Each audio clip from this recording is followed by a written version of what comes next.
c'est un peu trop pour moi, quoi. C'est pas... Alors maintenant, la question, c'est comment est-ce qu'on va s'y prendre pour vivre notre vocation, qui est l'appel à la sainteté. C'est ça la question toujours de la vocation. On est d'accord? Alors, si on dit Dieu, notre Père est au ciel, est-ce que le ciel c'est plutôt en haut ou en bas? Le ciel, c'est plutôt en haut ou plutôt en bas? En haut, c'est bien, très bien. Et nous, on est plutôt en haut ou plutôt en bas?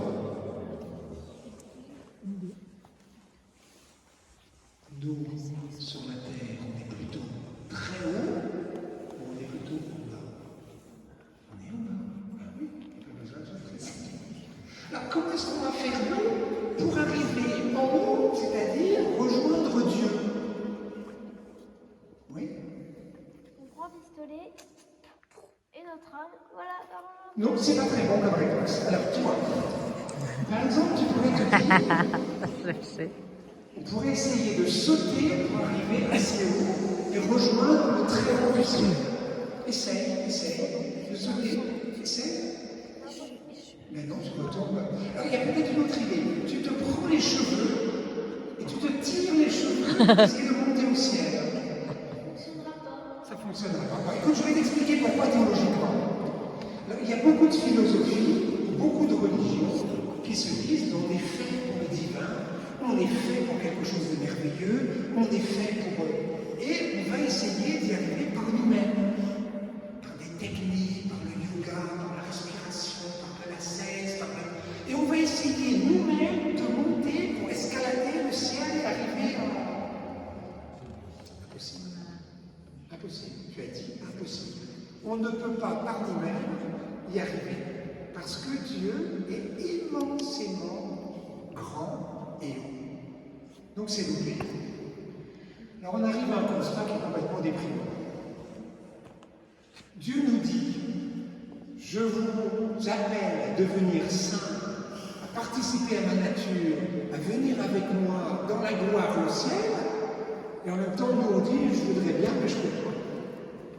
C'est les pères de l'Église et les Cordiers sont absolument unanimes sur ce point. Je te vois. Alors, si moi, je ne peux pas arriver à rejoindre Dieu, la question c'est, est-ce que lui, Dieu, peut venir nous rejoindre, lui? T'as intérêt à répondre. Si moi, je ne peux pas rejoindre Dieu, parce qu'il est trop grand et trop haut pour moi, est-ce que tu crois que Dieu, je t'aide un peu, à qui tout est possible, et qui t'aime, et qui a envie de te rejoindre, est-ce que lui peut venir descendre pour te rejoindre? Oui. Eh bien c'est bon. Voilà, on fait de la théologie dramatique. Dieu veut nous rejoindre. Au début, on voit les patriarches, les prophètes, et puis à un moment, le top du must, il envoie Jésus, son fils bien-aimé. Il envoie son fils bien-aimé. Et Jésus, il nous déclare son amour. Il nous dit, mais Dieu est amour, et je veux vraiment te montrer combien Dieu t'aime. Ah, question. Imaginons qu'un garçon, pas au hasard, soit flashé par toi. C'est comment déjà ton prénom? Azulis. Azulis. Ah, tes yeux sont comme des étoiles, et quand je vois... Non, il déclare son amour. Il dit, je voudrais tellement être avec toi. On sort ensemble? Et alors, eh ben, tu dis oui ou tu dis non? Ça dépend. Ça dépend. Dieu, il nous déclare son amour. Il ne rigole pas parce que son amour, il nous le déclare en nous donnant sa vie sur la croix. Donc ça ne rigole pas. Il va très loin dans son amour pour nous comme papa ou comme maman. Des fois, on aime bien nos enfants, on aime bien. Et des fois, vous dites à personne. Des fois, ils nous saoulent, ils nous fatiguent. Il y a des enfants, pas vous, il y a des enfants à 8 h du soir, ils devraient être couchés. Et alors, on leur dit, mais allez dormir, puis on vient une demi-heure après. on mange, et soir, je voudrais un verre d'eau, et je vous la montre et tout ça. Et après, quand ils sont ados, c'est l'horreur. On dit, mais quand même, est-ce que tu as pensé à ceci? T'inquiète, je gère, j'assure. On les aime, on les aime. Il y a des moments, vu qu'ils s'éclatent entre eux, mais dans l'amour. On les aime. Mais, donc, on peut avoir quelqu'un qui nous dit son amour, mais on reste toujours nous dans la situation où on dit, je veux bien ou je veux pas. Vous suivez toujours. Donc Jésus nous déclare, Dieu nous déclare en Jésus son amour, et nous, on peut dire, je veux bien, ou j'ai un peu peur. J'ai un peu peur. Parce que si par exemple quelqu'un, celui qui est complètement flashé par toi, il te dit, et je voudrais, parce que tu es la plus belle, etc., vivre avec toi toute ma vie et tout ça, mais tu te dis, mais ma copine, elle m'a dit qu'il lui a dit la même chose avant-hier. Donc on se dit, peut-être pas très crédible, mec. Donc on peut se méfier. Mais si c'est un gars qui est droit, sérieux, droit dans ses bottes, etc., et qu'en plus il est mignon, ah, c'est différent. Voilà. Donc, si Dieu est un Dieu qui est crédible par la parole et la vie qu'il nous donne et l'amour qu'il nous manifeste, on peut oser lui dire oui. On peut oser lui dire oui. Vous voyez que quand Dieu nous déclare son amour, c'est ça la vocation. Ah oui, une dernière question. Venez les filles, j'ai une dernière question pour vous. Venez, très importante question. Donc, la vocation, on a dit qu'il y a Dieu qui veut notre bonheur. Venez à votre place. Il y a Dieu qui veut notre bonheur, et il y a nous aussi, on voudrait notre bonheur. Alors j'ai une question à vous poser. Si c'est Dieu qui veut mon bonheur et que je fasse quelque chose, et que moi je veux mon bonheur et que j'ai envie de faire quelque chose, qui est-ce qui décide? C'est lui qui est grand, immense, tout-puissant, etc. ou c'est moi? C'est Dieu. C'est Dieu. C'est lui. Non. Théologiquement, la moitié d'un museau. Théologiquement, la moitié d'une claque. Parce que si c'était que Dieu qui décide pour nous, on se dit, mon Dieu, il a des problèmes de personnel en ce moment, enfin surtout en France, il manque de personnes. Moi je lui dis, Seigneur, prends ma vie, mais qu'est-ce qu'il m'a fait? Il manque de prêtres, il manque de religieuses. Moi si je lui dis, vas-y Seigneur, tout mon être dédonné, me retrouver avec un voile, des grilles, un truc, une vie de religieux, tout ça. Je vais faire la volonté de Dieu, parce que c'est Dieu qui veut. C'est pas comme ça que ça marche. Alors, une question. Est-ce que vous avez vu du patinage artistique en couple, hommes et femmes? Il n'y a pas ça ici? Dans le Finistère, vous n'avez pas de patinage artistique en couple? Trop nul. Alors, le patinage artistique en couple, enfin moi j'en ai jamais fait, j'ai jamais essayé. Mais ce qui est beau, c'est que les gestes de l'homme mettent en valeur la grâce et la beauté des gestes de la femme. Oui. Et que les gestes de la femme mettent en valeur la grâce et la beauté de l'homme. Vous suivez toujours? Oui. Oui. Avec Dieu, c'est pareil. Ma vocation, mon appel pour être heureux, c'est à la fois quelque chose qui concerne complètement Dieu et c'est quelque chose qui m'engage complètement moi. Non, vous n'avez pas compris.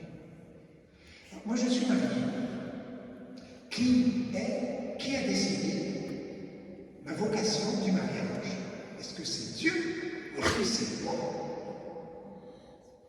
Dieu t'appelle A, moi t'appelle B.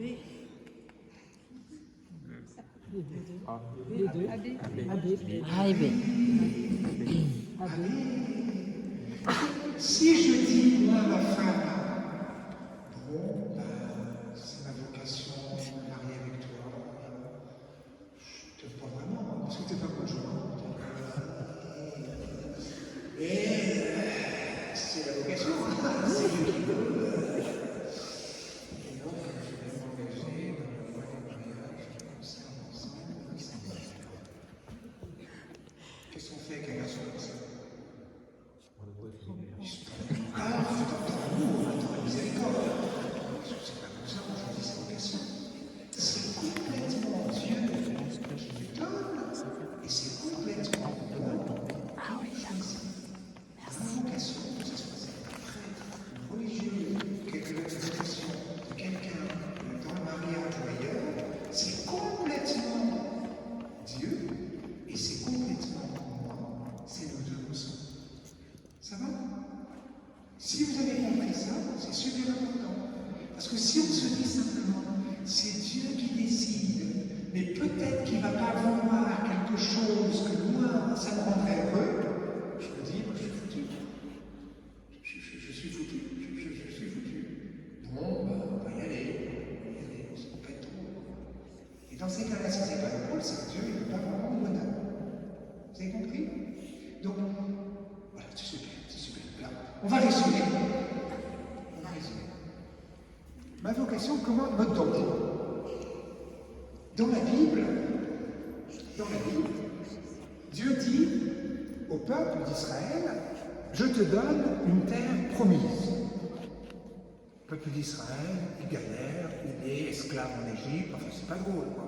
Et je te donne une terre promise, c'est la terre de Canaan, la terre de Palestine, la terre d'Israël, et la terre promise, c'est ma vocation. C'est ta vocation. Dieu me dit, je te donne une terre promise. Et la terre, Dieu dit, je vois la terre, et c'est vraiment bien. Non, ça va être bien. C'est un langage biblique, ça ruisselle de lait, de miel. En version bretonne, il y a du cidre et des crèmes. Enfin, donc c'est vraiment, c'est vraiment bien. C'est vraiment bien. C'est une terre promise.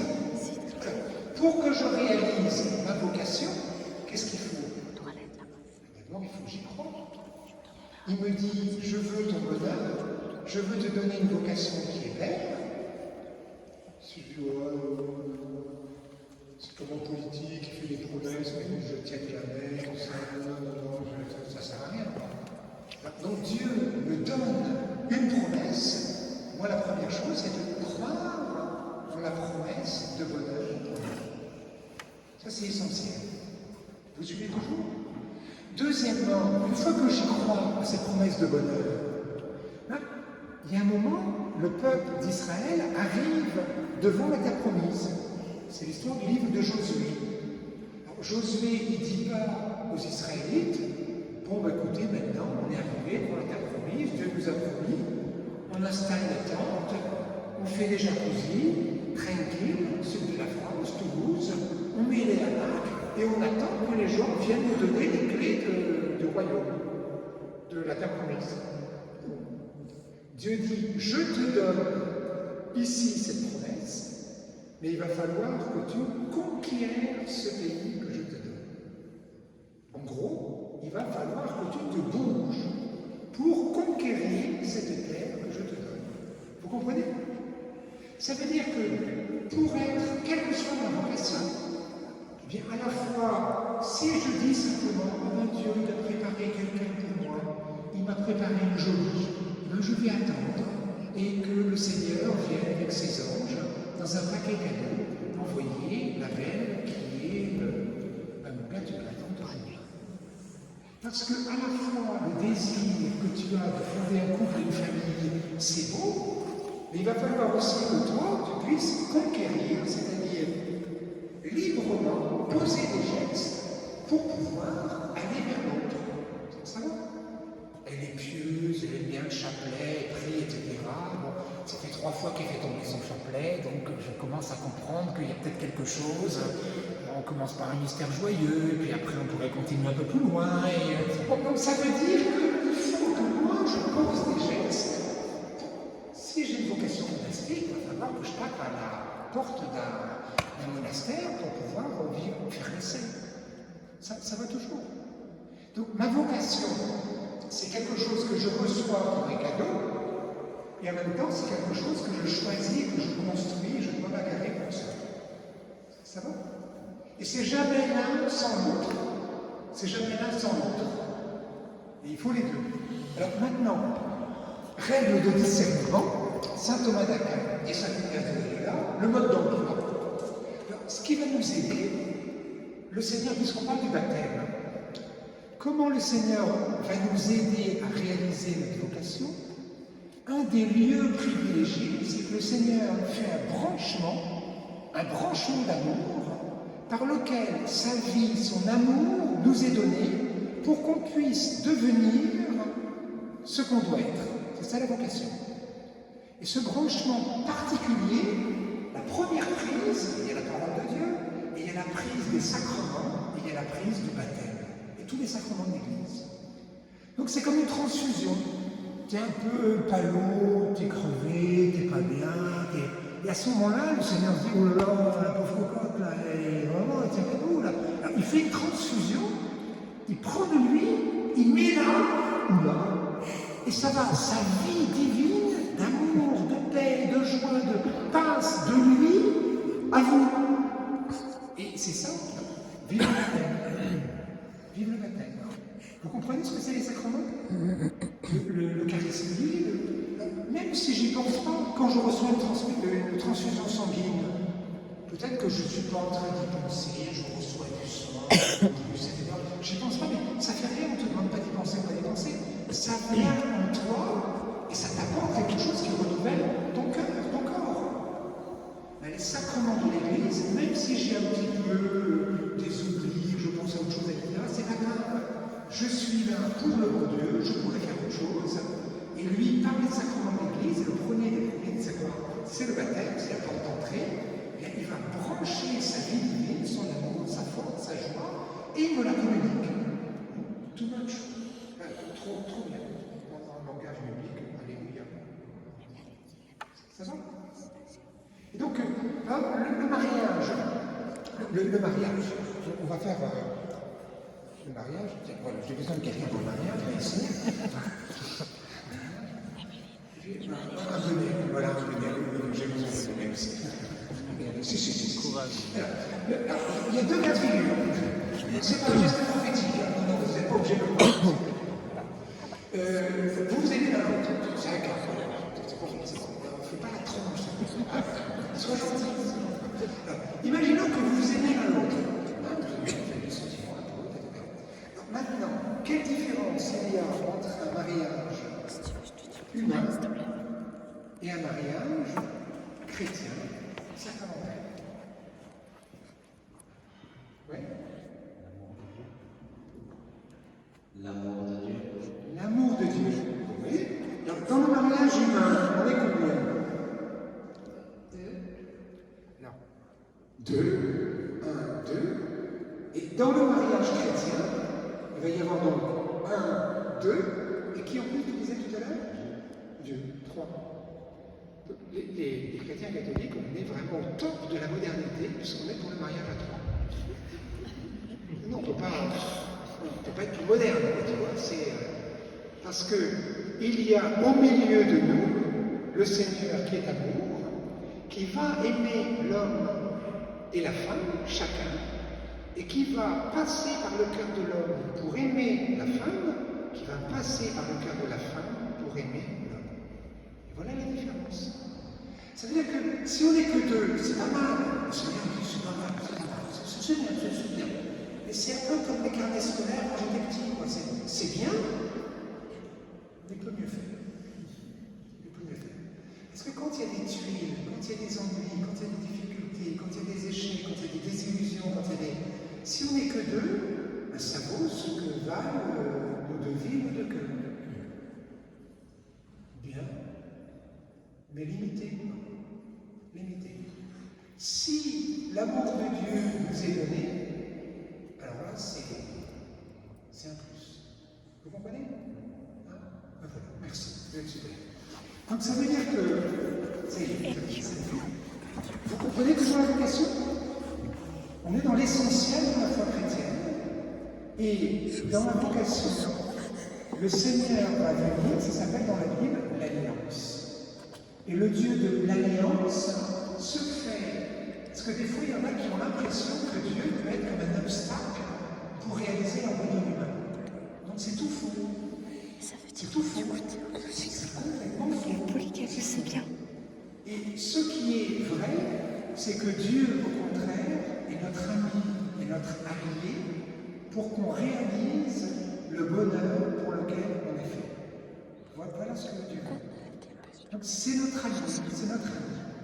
Et maintenant je termine, parce qu'on a les 3 minutes qui nous restent. Il y a 5 points dans un discernement de vocation. 5 points. Le premier, tiens, j'irai bien en vacances. Et ça c'est l'intention. Tiens, je me marierai bien. Tiens, je ne crois pas la prêtrise. Ça c'est l'intention. Tiens, je me consacrerai peut-être dans un job, un truc qui soit l'écologie, l'environnement. Ça c'est une intention générale. Après, il va y avoir quelque chose de particulier. En vacances, je vais dans le Finistère Nord ou dans le Finistère Sud. Non, c'était pas très objectif. Donc, il va falloir préciser le lieu, la montagne, la campagne, la mer, la France. Je vais préciser le lieu et je passe de l'intention à quelque chose qui va, le focus se précise. Ça va? L'intention générale, j'aimerais bien me marier. Je rencontre Éléonore. Ça veut dire l'intention bien particulière. Après, deuxièmement, je me pose la question si c'est vraiment ça. Est-ce qu'il faut vraiment que j'aille passer mes vacances dans la Méridienne? Est-ce qu'il faut vraiment que j'épouse, que je me déclare à Éléonore? Là, on est maintenant dans une deuxième phase qui s'appelle la délibération. Je pèse le pour, je pèse le contre. Je me dis, ben oui, mais quand même, là, ça va pas. Éléonore, elle est quand même particulière, parce que là, 120 kilos, un peu barbu, tout ça, c'est un genre particulier. Et donc, il peut y avoir quelque chose où je vais évaluer le pour et le contre. Ça s'appelle délibérer, peser le pour et le contre. Donc quand je me pose la question de la vocation, quelle qu'elle soit, il y a ce travail-là que je peux faire. Puis à l'issue de cette délibération, je prends la décision. Je vais déclarer ma flamme à Éléonore. Là, c'est la décision. Je vais demander à mon évêque ou à mon prêtre de faire le cheminement pour un diaconat, pour ceci, pour cela. Je m'engage. Là, on est dans la décision. Et c'est important qu'on ait à un moment donné, pas tout de suite, mais il faut qu'il y ait des gens décidés. Il y a des garçons, quand j'avais un chat, il avait un problème psychologique parce qu'il grimpait à l'arbre, ça s'appelait Ratibus, il arrivait au milieu de l'arbre du jardin, il miaulait comme c'est pas possible, il n'arrivait pas à descendre et il n'arrivait pas à monter. Et on était tous les enfants, Ratibus descend, Ratibus monte, on était. Pourquoi est-ce que je dis ça? Oui, parce que, bon, pas vous dans la paroisse, mais des fois il y a des garçons, des filles aussi, mais pas mal de garçons, ils sont au Ratibus. Quand vous aussi, je veux bien vivre avec toi, je veux bien que, un peu plus, doucement, quoi. Et donc il y a comme une sorte d'indécision, d'indétermination, qui fait que c'est pas très résolu, quoi. C'est pas très net, c'est pas très motivé, c'est pas très... Ça va toujours. Donc pour vivre ma vocation, il va falloir un peu de résolution. Il va falloir que ce soit... Et après, une fois que la décision est prise, il y a l'exécution. C'est-à-dire le moment où je déclare ma flamme et je dis « Éléonore, ça y est, je voudrais que nous partagions notre... » Tu t'énerves pas. Et donc je me déclare, et là ici c'est l'exécution. Vous comprenez les différentes étapes? Alors, elle est d'accord. Elle est d'accord, elle m'a dit oui. Elle s'en fout pas. Mais elle m'a dit oui. Bon, mais au moment où je parle, on va faire un pique-nique ensemble. Et au moment du pique-nique, orange, la foudre, c'est comment ton prénom? Christelle. La foudre tombe, Christelle transformée en Hermès. Oui, ça vous rappelle. Des fois, c'est triste. Donc, ça veut dire que toutes les étapes sont valables. L'intention, la délibération, la décision, l'exécution. Mais à travers les événements de la vie, ça n'a pas été validé. Ça vous arrive pas dans votre vie, des choses comme ça? Des trucs où, dans la vie des saints, le papa et la maman de Sainte Thérèse de l'Enfant Jésus, il y en a un qui veut être religieux en Suisse, et puis il est refoulé, ça il n'y a rien à voir, il rentre à la maison. Et la maman de Thérèse, pareil, elle voulait être religieuse, un entretien, il n'y a plus trois sacrements, un seul entretien, circuler à la part. Et ça, c'est un modèle des familles chrétiennes, avec deux personnes qui ont deux vocations complètement contrariées. Merci Seigneur. Donc ça veut dire que des fois, il y a des choses, à travers les événements, ça ne se passe pas comme on veut, mais les événements nous guident, et quand on est contrarié, ils nous guident vers quelque chose de plus grand, de plus beau. Ça va? Bon, on termine là-dessus. Alors, que le Seigneur nous donne ce soir dans la prière, peut-être dans les petits temps d'adoration, de lui dire ces choses toutes simples. Je crois, Seigneur, que tu veux mon bonheur. Je crois, Seigneur, que tu veux mon bonheur. On ne quitte pas l'Église sans lui avoir dit, je crois, Seigneur, que tu veux mon bonheur. Puis deux, Seigneur, viens faire monter de mon cœur le désir qui est le mien et que j'ose le nommer. J'ose dire au Seigneur ce qui ferait ma joie. Puis après, je me dis, mais comme tu sais mieux que moi ce qui est bon, je vais te laisser faire, j'ai confiance en toi, je ne vais pas me disputer avec toi, je vais. Et je vais te dire, déjà, merci Seigneur. Merci Seigneur. Et. Oui, merci Seigneur. Merci. Et je termine. Une fois qu'on a la vocation, c'est pas simplement c'est fini, c'est terminé, c'est que. Vous vous rappelez les noces de Cana? Au début, il y a de l'eau, et après, il y a du vin. Donc ça veut dire que ce qui est à la fin, c'est le maître de maison qui dit ça, au début, les gens prennent du vin qui n'est pas terrible, du bon vin, puis après, quand les gens sont un peu éméchés, le deuxième, troisième jour, parce que ça dure 7 jours en Israël, à la fin, même si c'est de la piquette, ils ne vont pas y voir grand-chose, les invités. Alors, il y a des gens, pour moi, qui sont dans l'étape du mariage, ils disent, au début, l'amour humain, c'est super, c'est le champagne, on sait, on va dans les champs, on se regarde dans les yeux, on sait des amours. Bon, ça, c'est top, quoi. Puis après, c'est un truc un peu...